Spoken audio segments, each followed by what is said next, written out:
Hello folks, I'm Alex, this is Alex Unabridged, and this is the Bookish Elements tag.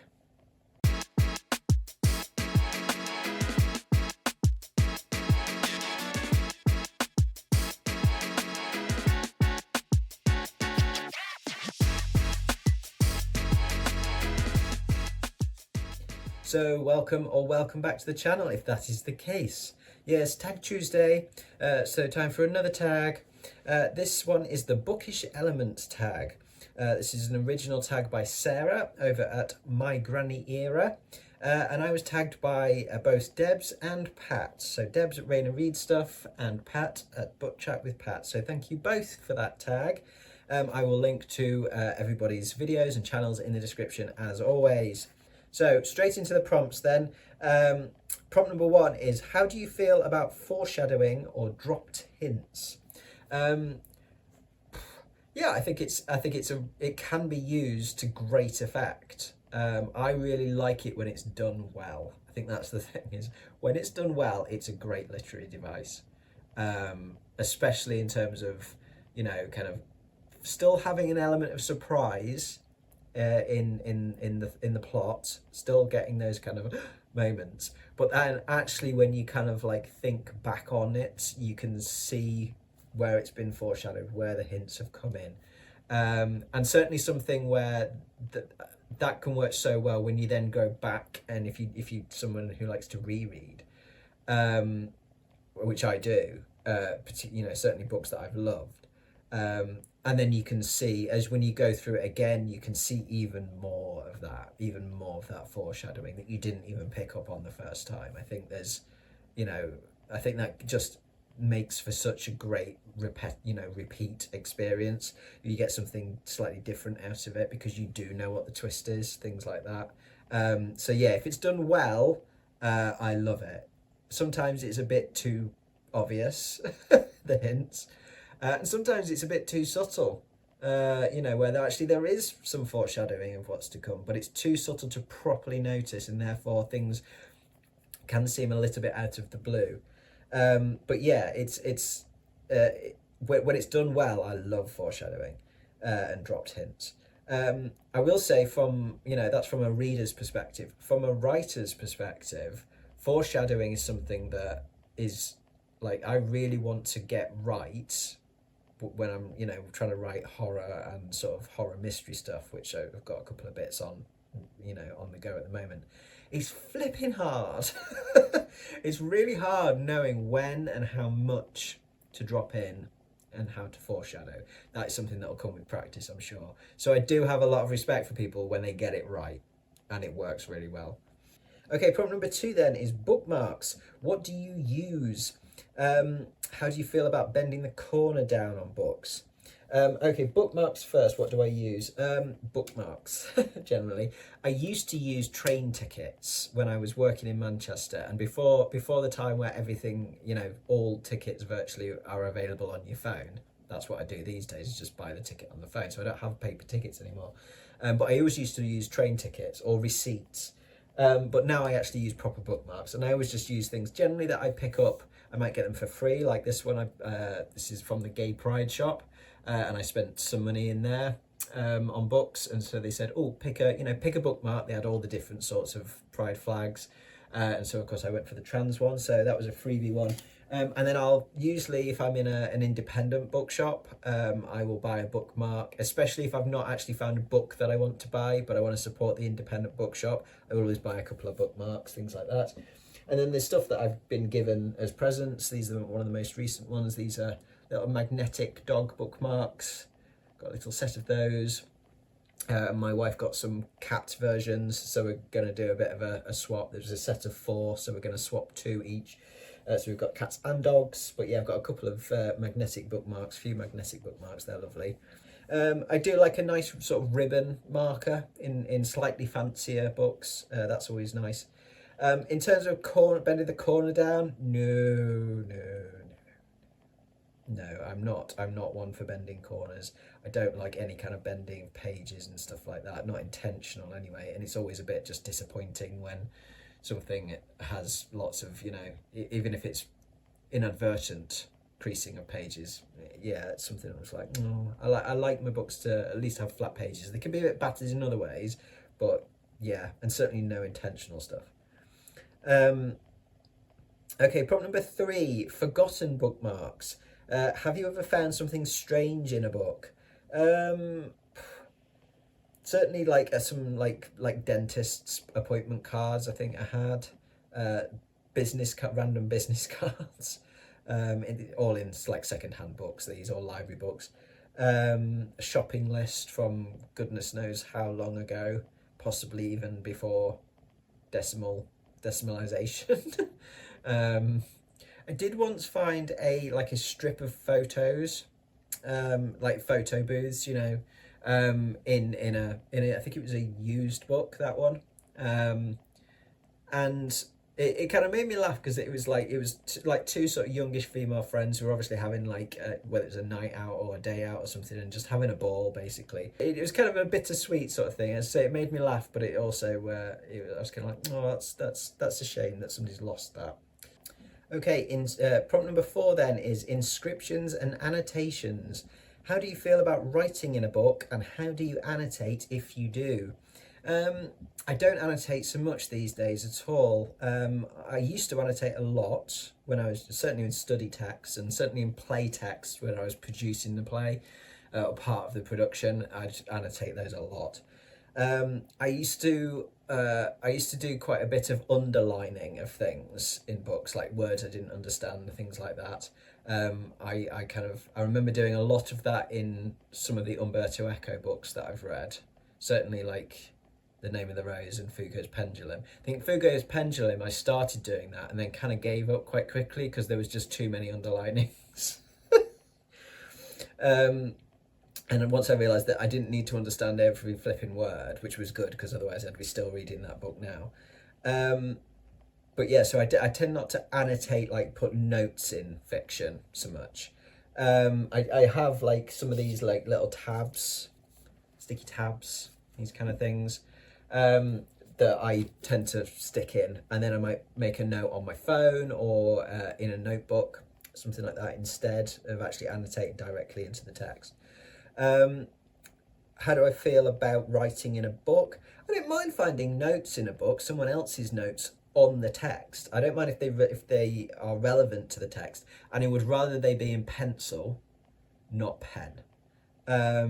But yeah, I do quite like that. I mean, I read The Yellow Wallpaper by Charlotte Perkins Gilman last year, I think it was, perhaps, for the first time, and it was my wife's copy that I borrowed to read, and it was her copy from when she did her A-levels, so it had a lot of notes in it, very neat notes because it's my wife, very neat, very small handwriting, and it was in pencil, and I could ignore them for the first read, but then actually I ended up finding that I wanted to read them, and it was really useful to be able to then go back to stuff and read some of her notes.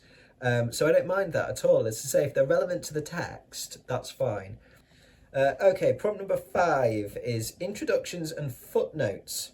Do you read them or avoid them? What makes a good introduction? Yeah, I mean, yes, footnotes I definitely read. Why not? More information that I might need. Introductions, yes, I read them, but not before I've read the text. I have been spoiled by introductions before. It is one of my real pet hates with books and kind of publishing.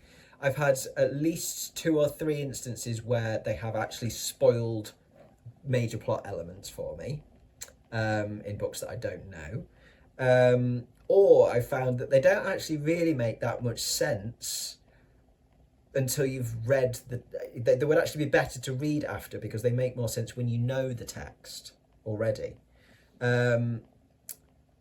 So yeah, I will read them, but I will always read them after I've read the text for the first time. I don't mind if I've if I already know the plot. Like there's a nice introduction in this 50th anniversary edition of Carrie by Margaret Atwood, and because I know Carrie already, I read the introduction first, so I didn't, because it didn't matter if any of the plot points were spoiled. But yeah, it's something, as I say, that I've had poor experiences with in the past. What should be in them? I like them most when there's kind of stuff about the author, as well as, you know, bits and pieces about the text without any spoilers. I think about the author and the historical and cultural context in which the piece was written and why that's important. And I think there can be, you know, things like that that'll actually aid your experience, especially if it's an older book and there is a very different historical or cultural context that you kind of, you know, would make sense to be aware of before you go into it. That kind of thing. Yeah, I don't really have anything kind of that I think shouldn't be in an introduction other than damn spoilers. Drives me nuts. Okay, prompt number 6 is, do you use bookish accessories like a clip-on reading light, a book sleeve, annotation materials, bookstand, etc.? I used to have a clip-on reading light, it used to drive me nuts. Book sleeve, what's a book sleeve? Bookstand. I think I've used a bookstand in the past. But only when, yeah, I have used a bookstand in the past, but only when it's been for like a cookery book. When I'm trying to actually, you know, follow a recipe and not get my disgusting sticky dough covered fingers, etc. on the actual pages. The annotation materials, I think, is probably the only thing that's applicable. As I say, note tabs, notebooks, etc. to go along with it, things like that. Sticky notes. Okay, problem number 7 then is art and illustrations. How do cover art and illustrations affect your reading experience? Cover art doesn't affect my reading experience at all. It's like I like nice cover art, and I tend to avoid cover art that I don't like, in terms of I don't buy the book to have on my shelves if I really don't like the cover art. I will find another way of reading the book if I want to read that particular book. But yeah, I just won't buy the cover art, but buy that edition with that cover art on. But it doesn't actually affect the reading experience. Illustrations, I really like illustrations in general. Certainly when it comes to like children's books, classics, things like that, I do like some sort of I quite like sort of front plate illustrations and little illustrations throughout. I've got a couple of nice editions of things like Alice in Wonderland and Grim Tales, things like that. It's nice little sort of just simple sort of pen and ink drawings, that kind of thing. I like that kind of stuff, and I like some of the big sort of more lavish pieces of art that you get in some fancy editions. I don't know I don't know whether it affects my reading experience either sort of positively or negatively. It's just different. It's just a slightly different experience reading something with illustrations in, because you stop and you take in the illustration. So it's not that it pulls you out of the story. In fact, it can draw you further in when it's really well visualized interpretation of the story. But it just shifts it a little bit, because you do have to switch interpretation methods, if you like, in your head. You're actually going to look at the illustrations. I think the only case where I'd be a little wary of illustrations in a book would be if it was like a new edition of something that I knew really well and loved and had built a very specific picture of that world in my head. I have a very, very vivid like mind's eye. Like my mind's eye is like quite detailed. The pictures are quite detailed that I build in my head when I'm reading something. And if I've really fallen in love with a book and its world, and I've spent a lot of time building this picture in my mind, and I really enjoy doing that, if then illustrations, you know, if there were illustrations in a new edition that were quite different to what I'd imagined, I think I'd find that a little bit jarring. But that's like there'd be a minority of books where that would happen. Generally speaking, I really love illustrations because I really like I like art. I like artistic interpretations of text. Okay, prompt number 8 is format. Which format of books do you prefer? Hardback, paperback, audio, or digital? And do you do different things for different situations? Preference hierarchy for me at this moment in time is audio first, then paperback, then digital, then hardback. But yes, there is some difference for different situations in terms of like my preference. Hardbacks, big art books, big chunky art books. I want them in hardback, please. So they lay nicely on a table when I'm looking at them. Paperbacks for kind of general sort of vintage horror and sci-fi particularly, or retro stuff. And just something, paperback really kind of, I guess, for like, if it's something that I don't really know whether I'll like, because it's affordable, it's an affordable way to get hold of it, and also then it's quite easy to pass on or get rid of or sell on or whatever if I don't like it. It's nothing lost with a paperback, and I do like the ease of holding a paperback when I am actually reading something in text form. Digital, if I'm really trying to save money, or if I want something for a holiday read, or if I'm traveling so that I don't have to lug books around with me. I do like to have digital on my phone sometimes. I have got an e-reader, and I've got my iPad as well. So comics, that's something that I do actually read quite a bit of on my iPad, because again, it's more economical, it's much cheaper for my budget. I think also if a book's really, really long and I want to read it over a long period of time, like I did when I read The Terror, which I took 3 months over because it was like 900 pages or something. I actually had that on my phone, so that I could just read a few pages, because I was trying to read like I think 12 to 15 pages a day, something like that. And I could just, wherever I was, however much time I had, I could just quickly open it on my phone and read some whilst I had a few minutes. And that worked brilliantly for me. It meant that I did actually read every day, and I hit that kind of, I hit my schedule perfectly. And it made it much more manageable when it's a big chunky book, and especially with that, because it's quite rich language as well, there's a lot in it. It was just bite-sized stuff. So I don't mind that kind of thing on my phone, but generally my phone's a little bit small. Audio is my go-to for sure, for most fiction and non-fiction these days. If I can find a book on audio, then I will probably try it there first. Some books, of course, don't work on audio, or the narration is just not what you want, but they are a minority in my experience.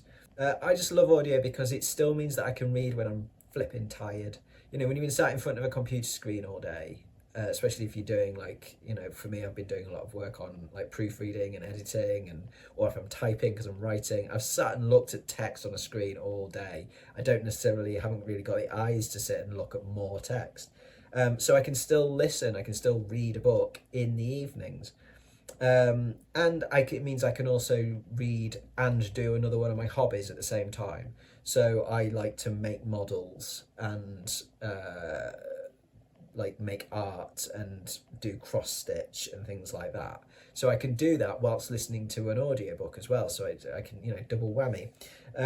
Or like say in the evenings, I'll just sit and play a silly, an easy game on my iPad whilst I'm listening. In fact, I kind of have to do that. I have to do something whilst I'm listening to audiobooks, because otherwise my mind wanders too easily.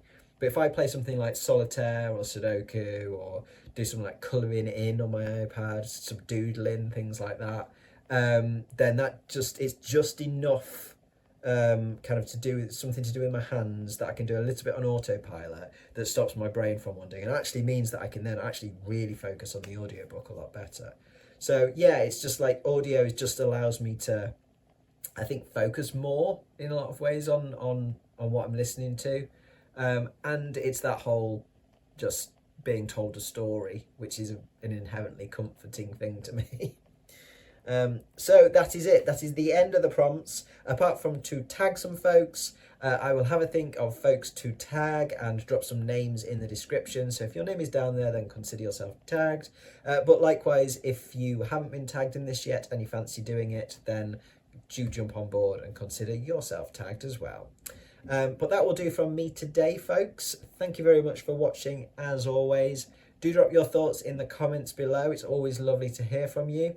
I will be back on Friday with some more bookish rambling, so I do hope you'll join me for that then. But from me, for now, that's ta-ra.